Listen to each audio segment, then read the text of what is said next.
So you talk about mindset, right? I'm Yeah. always curious to know what people's morning routines are because I feel like Yeah. that's what gets you into the mindset. And Yes. I have a very specific routine. I'll talk to you about it a little bit later, but tell me about yours. What is it that you do to prime yourself to get Yep. in that zone each and every single day?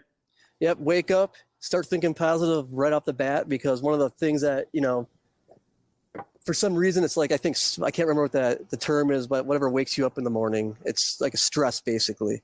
Yeah, I don't know if it's cortisol or something like that. I'm not sure if that's the right word for it, I but think it is cortisol. um, Yeah, and that's like a stress type of situation. So you wake up that way, and I've right. always, for years, even especially in that downtime I had when I was talking about that last company or that Mhm. one company, you wake up stressed, and that's all you can focus on and think about, and that's just draining you right away. Now it's wake up, think of positive things, your gratitude, what you're thankful for. Right. Um, at this time of the year, since it's summer, I can get right to the beach and just chill, Yeah. take a walk or whatever I'm going to do, if it's a run or a walk, and relax, listen to something positive right off the bat. So it's either read or listen to something. I prefer listening. So I'm just Yeah. taking long walks, kind of cliche long walks on the beach, but that's what I do. And That's perfect. right. And listen to something mindset, and just fills you with motivation or, positivity.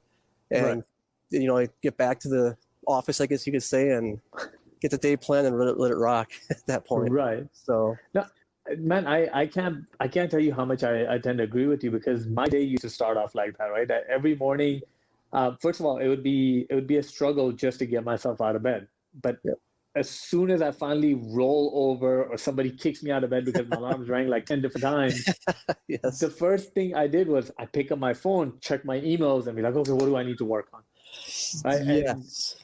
I mean, there are support groups for cancer and smoking and sugar. I think there needs to be a support group for people who get up and check their email. I mean, that needs to be Yes. started That's no because joke. yeah, I didn't realize how draining that was because I Yeah. always thought I only have this many hours in the day, so I need to get at it right away. And as soon as one problem was done, I go to the next email, the next email, the next email. And by the time I knew it, it's 7 o'clock. I'm Yep. tired. I binge watch some TV. I go to bed by 11 o'clock. And Yeah. the cycle it happened every morning.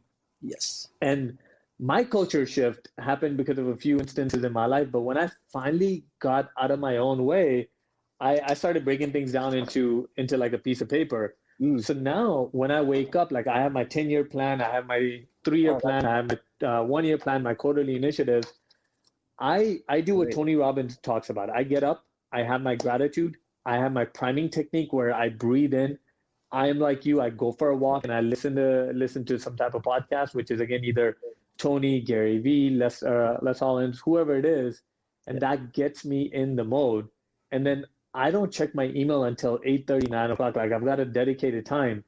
And that surprisingly has brought in so much productivity into my life by getting rid of something that I thought was a necessity at first thing in the morning. Man, I agree 100%. And that is something I was doing. And I'm glad you brought that up, because that is something I always would do. Wake up, email, boom, boom, boom, boom. And the next thing you Right. know, the day is gone. Is like, well, I didn't take that walk like I was supposed to, or I didn't do this. I forgot to eat lunch and breakfast and dinner, Right. So, and because you're just so focused and in that mode. And it's funny you say that, though, because I fell off the wagon yesterday, because I did wake up, check an email, and from there just down. And it was like, next thing you know, it's 5 o'clock. I'm like, oh crap, So I made sure that didn't happen again this morning.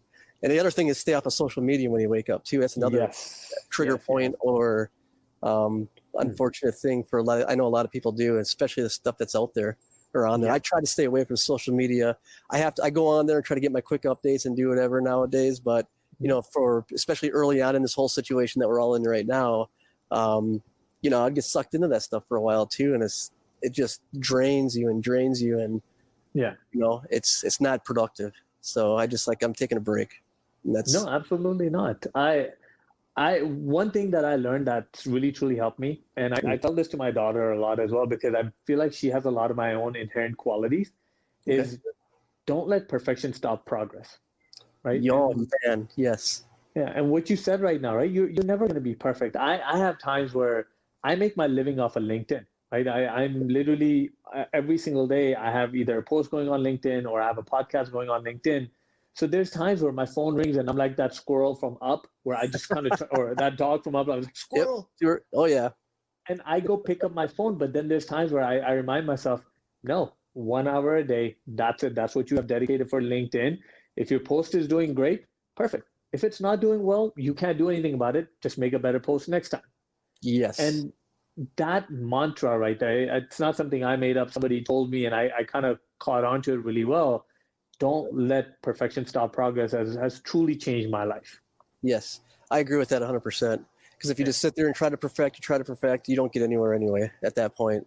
It's at the end of the day, what I've learned over the years and when I listen to a lot of successful people and I'm in some other groups of some successful people, it's take action.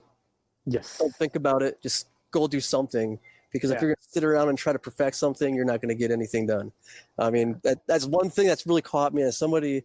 I always used to see the phrase out there, knowledge is power. And you still hear a lot of people say that, right? But I heard somebody else say this, and I don't know who it was. It wasn't my phrase or anything, but applied knowledge is power. Knowledge isn't power. Yes. So if you don't take action with that knowledge, it means nothing at that point. Yeah. So, no, you're 100% right. I like where you're coming from there.